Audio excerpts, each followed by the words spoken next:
Chapter 20. On one of those days, as he was teaching the people in the temple and preaching the good news, the priests and scribes came to him with the elders. They asked him, "Tell us, by what authority do you do these things? Or who is giving you this authority?" He answered them, "I also will ask you one question. Tell me, the baptism of John, was it from heaven or from men?" They reasoned with themselves, saying, "If we say, 'From heaven,' he will say, 'Why didn't you believe him?' But if we say, 'From men,' all the people will stone us, for they are persuaded that John was a prophet." They answered that they didn't know where it was from. Jesus said to them, "Neither will I tell you by what authority I do these things." He began to tell the people this parable. A man planted a vineyard and rented it out to some farmers, and went into another country for a long time. At the proper season, he sent a servant to the farmers to collect his share of the fruit of the vineyard. But the farmers beat him and sent him away empty. He sent yet another servant, and they also beat him and treated him shamefully and sent him away empty. He sent yet a third, and they also wounded him and threw him out. The Lord of the vineyard said, "What shall I do? I will send my beloved son. It may be that seeing him, they will respect him." But when the farmers saw him, they reasoned among themselves, saying, "This is the heir. Come, let's kill him, that the inheritance may be ours." They threw him out of the vineyard and killed him. What therefore will the Lord of the vineyard do to them? He will come and destroy these farmers, and will give the vineyard to others. When they heard that, they said, "May that never be!" But he looked at them and said, "Then what is this that is written? The stone which the builders rejected was made the chief cornerstone. Everyone who falls on that stone will be broken to pieces, but it will crush whomever it falls on to dust."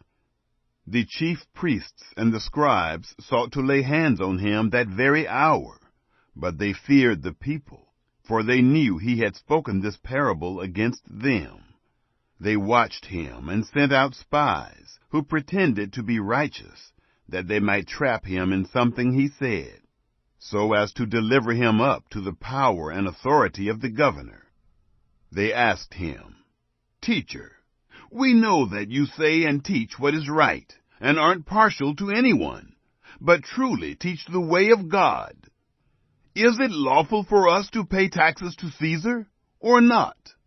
But he perceived their craftiness, and said to them, "Why do you test me? Show me a denarius. Whose image and inscription are on it?" They answered, "Caesar's." He said to them, "Then give to Caesar the things that are Caesar's, and to God the things that are God's." They weren't able to trap him in his words before the people. They marveled at his answer, and were silent. Some of the Sadducees came to him, those who deny that there is a resurrection. They asked him, "Teacher, Moses wrote to us that if a man's brother dies having a wife, and he is childless, his brother should take the wife and raise up children for his brother. There were therefore 7 brothers. The first took a wife, and died childless. The second took her as wife, and he died childless. The third took her, and likewise the 7, all left no children, and died. Afterward the woman also died. Therefore, in the resurrection, whose wife of them will she be? For the 7 had her as a wife." Jesus said to them, "The children of this age marry and are given in marriage. But those who are considered worthy to attain to that age and the resurrection from the dead neither marry nor are given in marriage. For they can't die any more, for they are like the angels, and are children of God, being children of the resurrection. But that the dead are raised, even Moses showed at the bush, when he called the Lord the God of Abraham, the God of Isaac, and the God of Jacob. Now he is not the God of the dead, but of the living, for all are alive to him. Some of the scribes answered, Teacher, you speak well. They didn't dare to ask him any more questions. He said to them, Why do they say that the Christ is David's son? David himself says in the book of Psalms, The Lord said to my Lord, Sit at my right hand until I make your enemies the footstool of your feet. David therefore calls him Lord. So how is he his son?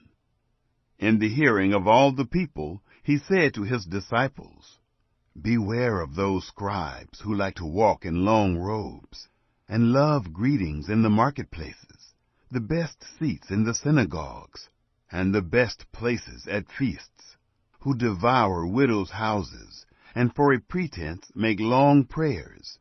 These will receive greater condemnation.